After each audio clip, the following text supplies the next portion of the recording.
ஒரு புதிய ஆண்டு. ஆனால் பழைய உலகத்தின் அதிகாரம் இன்னும் தொடர்ந்தது. 1903 ஜனவரி 1 இந்தியாவின் இதயத்தில் ஒரு பிரம்மாண்ட நிகழ்வு. டெல்லி தர்பார். குயின் விக்டோரியா மறைவிற்கு பிறகு எட்வர்ட் 7 இந்திய பேரரசராக அறிவிக்கப்பட்டார்.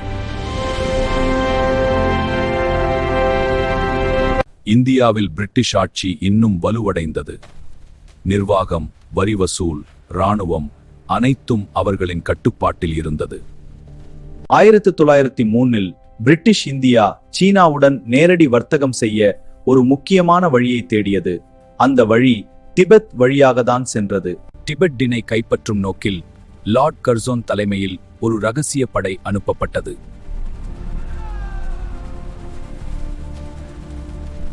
1903 மகாத்மா காந்தி இந்தியன் ஒப்பீனியன் என்ற செய்தித்தாள் ஆரம்பித்தார். அதன் மூலம் இந்தியர்களுக்கு எதிரான அநீதி வெளிச்சத்துக்கு கொண்டு வரப்பட்டது. மனிதன் முதல் முறையாக வானில் பறந்தான்.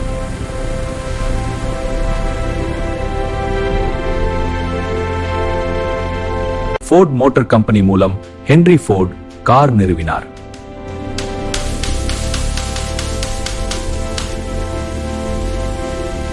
உலக வரைபடத்தில் பாருங்கள். அட்லாண்டிக் கடலில் இருந்து பசிபிக் கடலுக்கு செல்ல முன்பு ஆயிரக்கணக்கான கிலோமீட்டர் சுற்றி செல்ல வேண்டியிருந்தது. ஆனால் 1903 தொடங்கிய பனாமா கால்வாய் திட்டம் அந்த தூரத்தை மிக குறைத்தது. வரலாறு பேசும். இது உங்கள் காலச்சுவடு சேனல். இப்படிப்பட்ட நிகழ்வுகளை கேட்க சப்ஸ்கிரைப் செய்து கொள்ளுங்கள்.